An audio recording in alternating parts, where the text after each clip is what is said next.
উপস্থিত মুরব্বীবর্গ, মা বোনেরা, এলাকার ভাইয়েরা, আসসালামু আলাইকুম। কেমন আছেন আপনারা? সবাই ভালো আছেন? আচ্ছা, আলহামদুলিল্লাহ।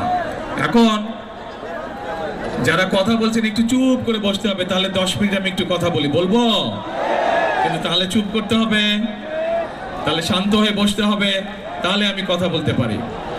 এখন প্রিয় ভাই বোনেরা, এই যে আজকে আমাদের এই নির্বাচনী জনসভা, অর্থাৎ আগামী কয়েকদিন পরে একটি নির্বাচন আছে। এই নির্বাচনে ভাই মাইক আস্তে আস্তে এখানে একটু কষ্ট হলেও একটু বসে পড়েন, 10 মিনিট, বেশি না। এখানে সামনে যারা আছেন বসে পড়েন, সবার জন্য সুবিধা হবে। এই যে সামনে 12 তারিখে নির্বাচন, এই 12 তারিখে যে নির্বাচন, মানুষ ভোট দিতে যাচ্ছে, এই যে ভোটের অধিকার, এটি গত 1 যুগেরও বেশি সময় ধরে এই দেশের মানুষের কাছ থেকে এই অধিকার কেড়ে নেওয়া হয়েছিল। গত প্রায় 16 বছর আপনারা কি ভোট দিতে পেরেছিলেন? আচ্ছা, শুধু ভোটের অধিকারই কেড়ে নেওয়া হয় নাই।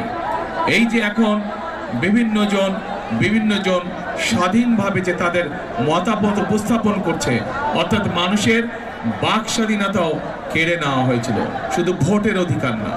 এখন প্রিয় ভাই বোনেরা, এই ভোটের অধিকার, মানুষের রাজনৈতিক অধিকার বলে, মানুষের অর্থনৈতিক অধিকার বলে, মানুষের বাক ব্যক্তি স্বাধীনতা অধিকার বলে, এইগুলো আদায় করার জন্য অনেকগুলো মানুষ অকাতরে জীবন দান করেছে।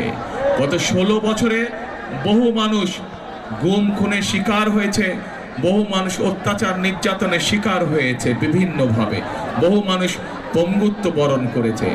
এই যে এই জনসভার মঞ্চের বাম পাশে কতগুলো মানুষ বসে আছে, কারা তারা বসে আছে? এই মানুষগুলো গত জুলাই আগস্ট মাসে